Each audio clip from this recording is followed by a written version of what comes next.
राधे राधे। देखो भाई, बड़ी कड़वी बात है लेकिन सुननी पड़ेगी। तुम्हारी जिंदगी में जो आज दुखों का पहाड़ टूटा है ना, उसके लिए किसी दूसरे को दोष देना बंद कर दो। तुम्हारी बर्बादी का कारण कोई दुश्मन या तुम्हारा भाग्य नहीं है। तुम्हारी बर्बादी का सबसे बड़ा कारण तुम्हारी जीभी और तुम्हारी सोच है। सुबह से लेकर रात तक दूसरों की कमियां निकालना, पीठ पीछे बुराई करना और खुद को दूध का धुला समझना, यही वो जहर है जो तुम्हारी पूरी जिंदगी को दीमक की तरह चाट रहा है। अगर आज इस बात को नहीं समझे तो भटकते रह जाओगे, हाथ कुछ नहीं आएगा। अरे भाई, कभी बैठकर हिसाब लगाया है कि तुमने अपने जीवन के कितने कीमती घंटे दूसरों की बुराई करने में बर्बाद किए हैं? कोई इंसान कैसा है, क्या कर रहा है, क्यों कर रहा है, इससे तुम्हारा क्या लेना देना है? भगवान ने तुम्हें ये मनुष्य शरीर इसलिए दिया था कि तुम अपने अंदर झांक कर अपने विकारों को सुधार सको। लेकिन तुम्हारी हालत तो यह है कि पड़ोसी के घर में क्या पक रहा है और कौन क्या पहन रहा है, इस पर पूरी नजर है। और अपने अंदर झांको तो मन का कमरा कचरे से भरा पड़ा है। संतों ने क्या कहा है? बुरा जो देखन में चला, बुरा न मिलिया कोई, जो मन खोजा अपना मुझसे बुरा न कोई।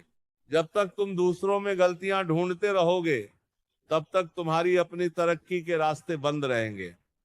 ऊर्जा वहां खर्च करो जहां से तुम्हारा कल्याण हो सके, न कि दूसरों की टांग खींचने में। यह जुबान जो मिली है ना, ये बहुत बड़ी ताकत है।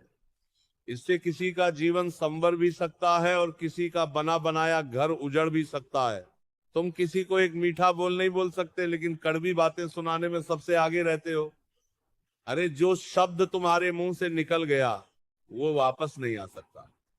और याद रखना, प्रकृति का हिसाब बड़ा पक्का है।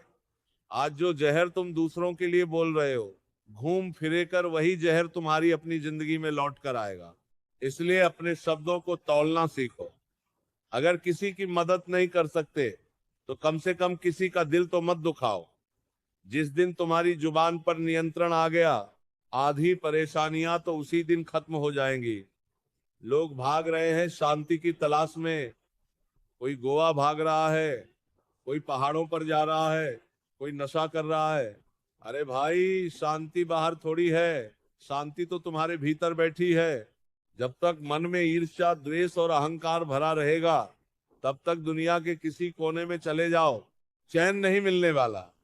चैन तब मिलेगा जब तुम इन फालतू की झंझटों को छोड़कर अपने भगवान से नाता जोड़ोगे।